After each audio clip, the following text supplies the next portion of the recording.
Hi, everyone. Good morning. Welcome to our CLJ2 Human Rights Education subject. Allow me to share with you the outline of our subject and the description as well. So, the course description for CLJ2 Human Rights Education is this course deals about the relations of human rights, freedom, and the government and its power to make laws, the roles of the state actors and the non state actors on human rights, and the national and international venue for the protection of human rights. And with that note, allow me to share with you the outline of our subject. So, this outline is intended for the entire summer period. So, of course, we will need to discuss first the basic concept and the principles of human rights. And after that, um, after learning its concept and principles, then we will need to tackle on the difference between freedom and human rights. With this topic, you will understand the importance, okay, the important role of human rights in upholding our individual freedom. We will need to discuss as well the police power of the government in relation to human rights, and also the various organizations, the various offices in the government that serves as state actors on human rights. Then, the various universal declaration of human rights. You will know also nga ang Philippines is one of the signatory, resulting to the creation also of our Philippine Constitution 1987, in particular our Bill of Rights and also the provisions of the preamble, because human dignity made an important or special role in the creation of the provisions of our Philippine Constitution 1987 preamble. And then the various legal frameworks in the Philippines. Okay, various human rights legal frameworks in the Philippines. And as what I've mentioned, we will also discuss the Bill of Rights. Okay, our individual rights, our constitutional rights under the 1987 Philippine Constitution. And aside from our constitutional rights, we will also discuss about our individual statutory rights. These statutory rights includes the rights of the accused, rights of the people who are subjected to investigation, custodial investigation, and also even the time that you are being deprived of your liberty.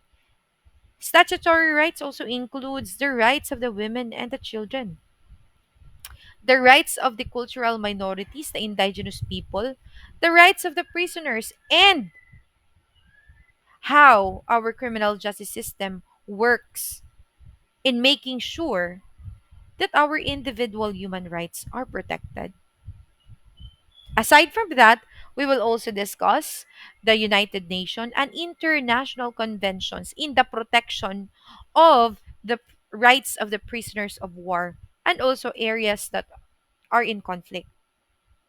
Then we will also discuss the human rights in the Municipal Court of Laws, including the International Criminal Court and the International Court of Justice. And if we still have time, we will also discuss the implementing rules and regulation of VAUSI, violence against women and their children.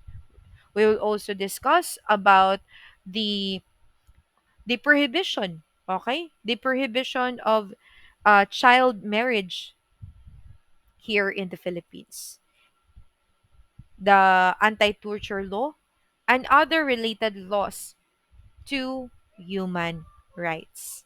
Okay? So those are basically the outline, prepared outline for this subject.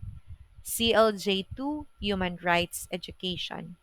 Now, let me share with you how your grade is being computed.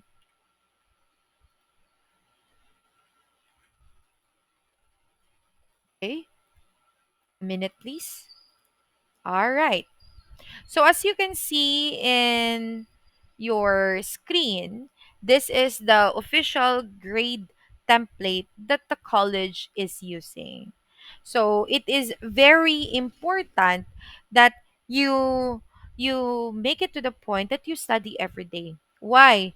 Because every live discussion is recitation day. Again, you heard it correctly.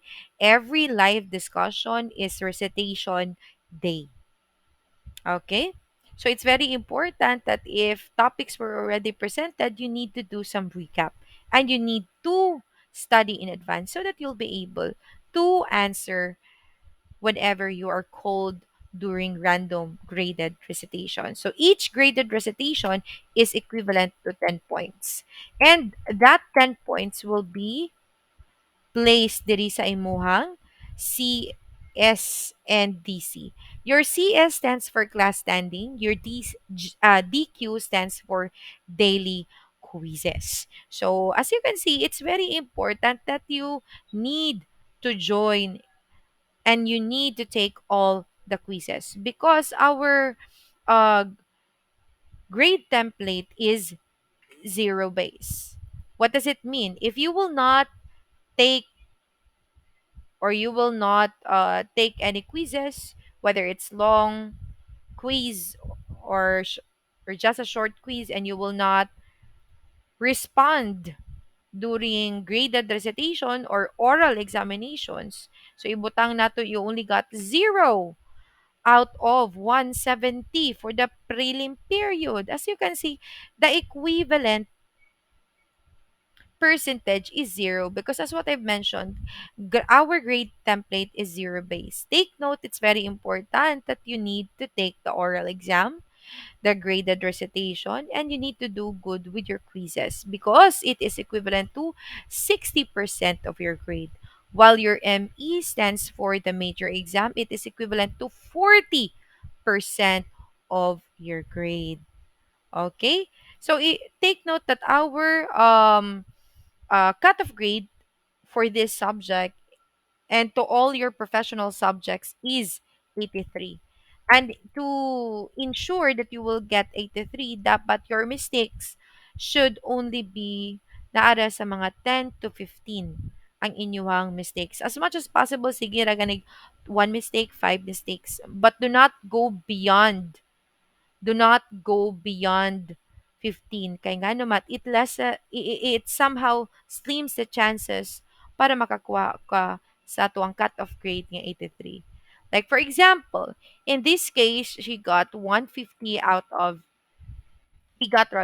150 out of 170, and for his major exam he got 62. So 10 ra ang iyang mistakes. Sa iyang midterm period, o gamay ra iyang rating. Why? Out of 60, who only got 35. For his major exam, nabawi-bawi, he got 44 out of 48. But then again, when the two of these were computed, added, he only got 71.67. Okay, and during his final period, out of 100, he got 83. And he got a perfect score during the major exam. So he got 89.88. So this is how your grade is automatically computed. Prelim plus midterm plus finals. Divide into 3 because 3 period. And then the result is your final grade. So in this given sample, he only got 85 flat with a past remarks. Asa man siya nabira in the midterm period because he only got 71.67.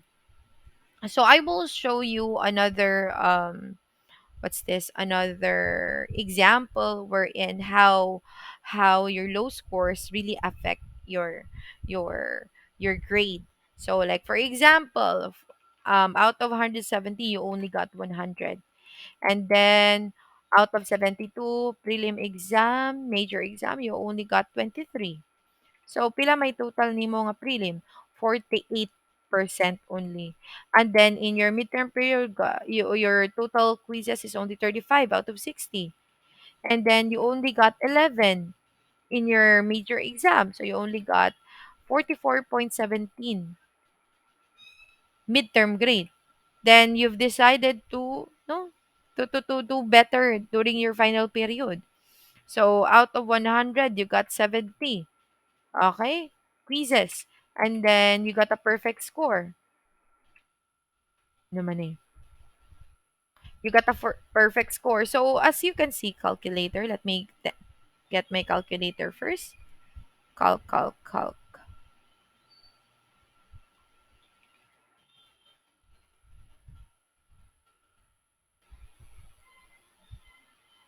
So as you can see in the given example, as you can see in the given example, his uh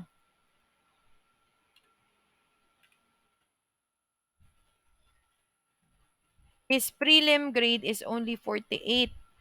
Okay, 48.0 point 1. Ibutan na to, point 1 kay 7 ang sunod.